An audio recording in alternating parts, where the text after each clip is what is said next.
menceroboh sempadan laut dan darat setiap hari dalam negara kita. Ini yang berlaku. Masuk kena tangkap, dapat kad UNHCR. Masuk kena tangkap, kena lokap, kena hantar.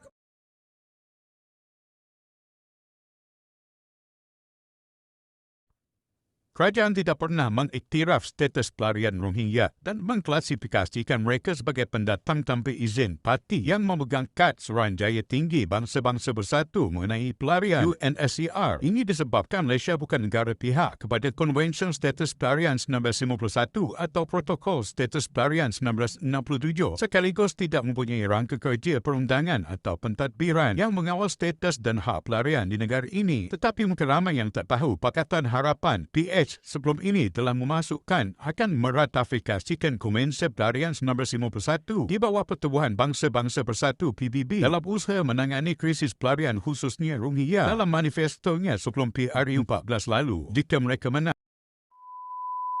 Terima kasih tuan-tuan semua. Okey, saya nak bagi beberapa data dan fakta melibatkan pendatang haram Rohingya ini. Jangan gunakan istilah pelarian. Cabar kerajaan Malaysia, cabar daripada segi perundangan, kita cabar. Mana ada pelarian untuk etnik Rohingya ini? Tidak ada. Dalam Malaysia cuma ada beberapa etnik ataupun kaum ataupun warga asing yang kita berikan pelarian, yang dikatakan pelarian yang kerajaan bawa masuk mereka. Antaranya adalah pelarian Kemboja yang ada di Pahang. Ini yang dibawa masuk oleh kerajaan semasa zaman Pol Pot itu. Kita memberi perlindungan. Dan juga ada di Sabah melibatkan pelarian yang masuk di Filipina. Dulu diberikan kerajaan satu dokumen sementara. Ini adalah pendatang asing dengan izin yang dibawa masuk, selepas itu dibatalkan, selepas itu dibawa masuk dan beberapa fungsi yang beberapa sistem telah bertukar dan mereka ini sebagai stateless. Ini yang perlu diselesaikan. Dan ada satu lagi warga asing yang dikatakan pelarian, nanti kita dedahkan di dalam negara kita ini. Tetapi melibatkan Rohingya ini tidak ada pelarian, mereka adalah pendatang haram, tuan-tuan. Nanti di akhirnya kita akan buat conclusion, satu solusi bagaimana nak selesaikan, melibatkan PDRM, melibatkan immigration. Apabila buat tangkapan, bagaimana? Ini pendatang haram, ini bukan pelarian. Malaysia tidak ada pelarian. Malaysia tak ada tanda tangani sebarang perjanjian melibatkan pelarian. Ini kad UNHCR adalah kad yang tidak valid, kad yang tidak ada makna. Ini kad UNHCR, kad yang tak guna dalam negara kita. Ini kad bagi perlindungan apa? Kita tidak ada perjanjian. Untuk apa ada kad UNHCR? Sebab itu kita cabar kerajaan Malaysia. Kita cabar kerajaan Malaysia. Kerajaan Malaysia juga tidak ada sebarang angka dan fakta melibatkan pelarian secara dokumen, melibatkan Rohingya ini secara dokumen. Tidak ada.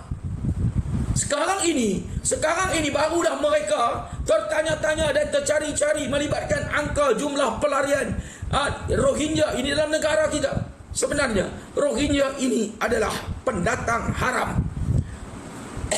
Tidak ada pelarian. Ini Rohingya adalah pendatang haram dalam negara kita. Kita sebagai rakyat perlu pertahankan negara ini. Kita perlu bersuara pertahankan negara ini. Kita adalah rakyat yang membayar cukai kepada kerajaan. Kita adalah rakyat yang memilih wakil-wakil rakyat. Kita adalah rakyat yang menentukan pentadbiran kerajaan. Kita yang membuang undi. Kita yang memilih kerajaan. Dan adanya rakyat seperti kita ini, adanya kerajaan. Sebab itu kita perlu jadi semak dan imbang bagi kerajaan untuk menyelamatkan negara kita, untuk menyelamatkan rakyat kita. Ini negara kita. Kita perlu pertahankan negara kita. Ini kita nak bagi tahu, tuan-tuan. Ini adalah pendatang haram etnik Rohingya ini. Tahun 2009, pada tahun 2009, Rohingya ini ada sekitar 15,000 orang sahaja, tuan-tuan. 2009 sekitar 15,000 orang. Ini Rohingya ini. Ini bukan pelarian, saya ulang. Ada pegawai immigration dalam ni, saya ulang. Di akhirnya saya akan bagi tahu apa peranan immigration, apa peranan PDRM. Sebenarnya apabila membuat tangkapan, mereka tunjukkan kad UNHCR. Ini kad baling saja dalam parit. Ini kad baling saja dalam longkang. Ini kad yang tidak boleh pakai. Sebab negara kita tidak ada sebarang hubungan pelarian dengan PBB, ini kad tidak laku, ini kad tidak ada apa, ini kad bonus slim kad. Pemegang kad UNHCR adalah pendatang haram dalam negara kita. Kita cabar di mahkamah pun boleh, kita minta kerajaan buktikan. Ini kad UNHCR, ini kad pelarian apa. Malaysia bukan negara yang tanda tangani dokumen dengan PBB mengenai pelarian. Sebab apa perlu ada kad pelarian dalam negara kita?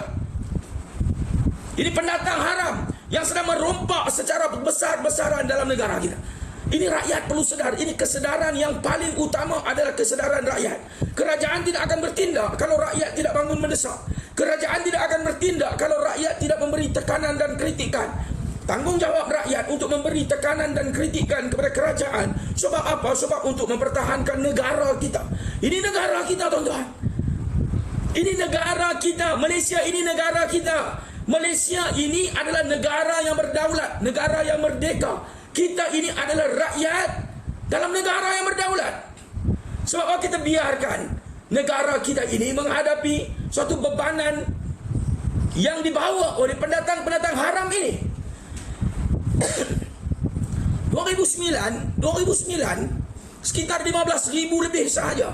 Tetapi sampai ke 2023 ini kenyataan yang terbaru daripada Menteri KDN yang baru balik daripada Amerika, yang beliau minta daripada UN data melibatkan pelarian. Berapa jumlah pelarian dalam negara kita? Beliau pun tak tahu. Kerajaan pun tak tahu berapa jumlah pelarian etnik Rohingya ini. Pergi di Amerika, pergi tanya dekat PBB berapa pelarian Rohingya, dan mereka pun kongsikan dengan Menteri KDN ini. Pelarian yang ada sekarang ini dalam negara kita ini etnik Rohingya, pendatang haram etnik Rohingya yang ada dalam negara kita, yang memegang kad UNHCR daripada 2009 adalah 15,000 lebih sikit. Sekarang ini 2023, selama 14 tahun telah ada pelarian pendatang haram etnik Rohingya ini seramai 190,000 orang. Tuan-tuan, 190,000 orang. Ini peningkatan dalam masa 14 tahun adalah 175,000 orang pendatang haram etnik Rohingya. Bayangkan bagaimana mereka membiak, bagaimana mereka beranak daripada 15,000 dalam masa 14 tahun berlaku peningkatan 175,000. Ini mereka membiak seperti tikus kah? Ini mereka beranak, membiak, bertelur seperti anai-anai kah? Ini binatang ke manusia? Kalau mereka beranak, adakah boleh berlaku peningkatan 175,000 orang dalam masa 14 tahun dalam negara? Mustahil, tuan-tuan. Ini mustahil. Sebab ini adalah pencerobohan. Dalam masa 14 tahun, setiap hari berlaku pencerobohan demi pencerobohan dalam negara. Pendatang-pendatang haram ini terus menceroboh negara, menceroboh sempadan laut dan darat negara kita. Sebab itu berlaku peningkatan pendatang haram etnik Rohingya ini. 175,000 orang dalam masa 14 tahun, menjadikan mereka ini 190,000 orang pada tahun 2023. Ini yang berdaftar dengan UNHCR. Yang tidak berdaftar, yang kad palsu, yang masuk tak ada dokumen, yang terus hari-hari masuk. Apa jadi semua ini? Pendatang haram etnik Rohingya ini. Ini kita buat tuduhan kepada mereka ini. Mereka bukan membiak seperti binatang dalam negara kita, tetapi mereka menceroboh dalam masa 14 tahun. Dalam masa 14 tahun berlaku peningkatan 175,000 pendatang haram etnik Rohingya dalam negara. Bermakna mereka bukan membiak, bukan beranak, tetapi mereka masuk, datang, menceroboh sempadan laut dan darat setiap hari dalam negara kita. Ini yang berlaku. Masuk kena tangkap, dapat kad UNHCR. Masuk kena tangkap, kena lokap, kena hantar ke penjara, dapat kad UNHCR. Sentiasa menceroboh dalam negara kita. Apakah negara kita ini adalah tempat sampah pembuangan pendatang haram? Apakah rakyat negara kita ini perlu berkongsi dengan pendatang-pendatang haram? Apakah rakyat negara kita ini cukup teruk perlu menerima pendatang haram dalam negara? Apakah hak-hak kita ini terus dirompak dan dirampas? Ini semua perlu diselesaikan segera. Perlu ada satu jalan penyelesaian macam mana nak selesaikan pendatang haram jadah ini semua dalam negara. Ini perlu. Sebab itu rakyat perlu bersatu, selesai.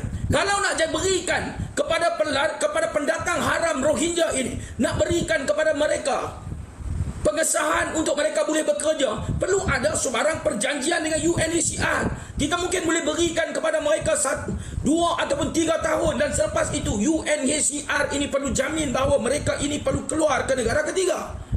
Ini perlu ada perbincangan bagaimana nak halau mereka ini keluar. Ini kita tidak ada perjanjian. Kita tidak ada sebarang perjanjian. Semua berlaku di pihak kita sahaja. Pihak kita sahaja. Ini perlulah dibincang bagaimana mereka ini perlu dihalau keluar daripada negara kita. Walaupun kerajaan sekarang ini nak menciptakan satu peluang pekerjaan kepada pendatang haram Rohingya ini, kerajaan perlu bagi tahu kepada rakyat kita bahawa mereka ini diletakkan sementara sahaja untuk bekerja, dalam masa 2 ataupun 3 tahun selepas itu diusir. Kerajaan kalau nak berikan kepada pendatang haram etnik Rohingya ini peluang-peluang pekerjaan, kerajaan perlu hentikan dulu bawa masuk warga-warga asing untuk bekerja di dalam negara kita ini. Berikan kepada mereka ini peluang. Jangan bawa masuk ratusan ribu lagi pekerja-pekerja warga asing. Dan berbincang dengan UNHCR bagaimana untuk selesaikan isu ini. Baru ada jalan penyelesaian. Tetapi semua ini tidak ada, tuan-tuan. Perbincangan tidak ada. Cara nak penghantaran balik tidak ada. Terus kerajaan hari ini bawa masuk pekerja-pekerja warga-warga asing ratusan ribu. Sedangkan rakyat dalam negara tidak ada. Tidak ada barangan asasi subsidi yang rakyat nak beli. Tidak ada, tuan-tuan. Apa ini berlaku? Kita bagi solusi. Nanti kerajaan bagi tahu kita tidak memberi solusi. Kita cuba memberi solusi. Kita cuba memberi solusi kepada kerajaan dalam masa kita mendesak. Dalam masa kita mendesak tahap maksimum. Dalam masa kita membongkarkan isu-isu pendatang haram Rohingya ini. Dan kita juga memberi solusi kepada kerajaan Malaysia. Kita perlu bersikap rasional. Kita perlu bersikap rasional. Ini yang perlu kita buat. Kita bukan hantam kromo. Kita hantam, tetapi kita sebagai semak dan diimbang memberi solusi kepada kerajaan untuk bagaimana menyelesaikan isu-isu ini. Tuan-tuan, ini tidak. Dalam masa nak berikan kepada etnik Rohingya pendatang haram ini kerja yang ada ratusan ribu dalam negara, dalam masa yang sama kerajaan nak berikan kepada mereka untuk mengajar, untuk nak buat satu kursus tenaga separuh mahir dan tenaga mahir nak ajar mereka ini, nak beri peluang kepada mereka ini. Dalam masa yang sama kerajaan juga memberi kelulusan kuota 500,000 pekerja-pekerja warga asing untuk dibawa masuk secara berperingkat dalam negara kita. Dalam masa yang sama Menteri Sumber Manusia keluarkan kenyataan bahawa jika negara kita berkeperluan, kita ada kuota sehingga 2.4 juta untuk bawa masuk pekerja-pekerja warga asing. Dalam masa memberikan kepada etnik pendatang haram Rohingya ini untuk nak diberikan kerja dalam negara kita, kerajaan telah luluskan 3 sektor, telah buka balik, telah angkat balik 3 sektor ini yang telah ditutup selama 14 tahun daripada 2009 lagi. Sektor-sektor ini ditutup selama 14 tahun. Kita tidak perlukan pekerja melibatkan 3 sektor ini. Sektor melibatkan tekstil, sektor melibatkan emas, sektor melibatkan gunting rambut. Ini dibawa masuk, mereka mohon. Ini mereka mohon 15,000 pekerja. Tetapi kerajaan luluskan separuh. Dan sektor ini dibuka semula. Siapa yang buat duit? Siapa yang dapat kuota? Bagaimana mereka ini masuk? Apakah rakyat Malaysia tidak mampu gunting rambut? Apakah rakyat Malaysia ini jahil? Adakah rakyat Malaysia ini perlu bersaing dengan warga-warga asing? Ini yang sedang berlaku dalam negara kita.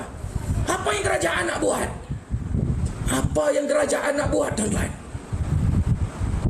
Ini satu pengkhianatan terhadap rakyat. Berikan etnik pelarian pendatang haram Rohingya ini, nak berikan peluang pekerjaan. Yang kerana apa? Kerana kerajaan bagi tahu mereka ini telah ada dalam negara kita. untuk nak selesaikan, perlu diberikan kepada mereka peluang pekerjaan untuk mereka boleh survive. Tetapi dalam masa yang sama, kerajaan juga perlu berbincang dengan UNHCR, bukan berikan selamanya. Kalau kita buka pintu laluan yang mudah, dan selepas itu mereka perlu diusir, by hook by crook perlu diusir dalam masa 3 tahun, baru ada penyelesaian. Kalau tidak ada penyelesaian. Lagi satu, kenapa nak berikan kepada pendatang haram etnik Rohingya ini peluang pekerjaan, dalam masa yang sama kerajaan terus bawa masuk pekerja-pekerja warga asing dalam negara kita? Negara kita ada 32.5 juta sahaja penduduk. Pendatang haram ada hampir 5 juta dalam negara kita. Itu belum lagi kita kira pekerja warga asing yang ada dokumen 3.5 juta. Campur antara pendatang haram dengan pekerja warga asing hampir mencecah 10 juta di negara kita ini. Apa nak berlaku dengan negara kita ini? 1/3 daripada populasi adalah orang-orang luar negara.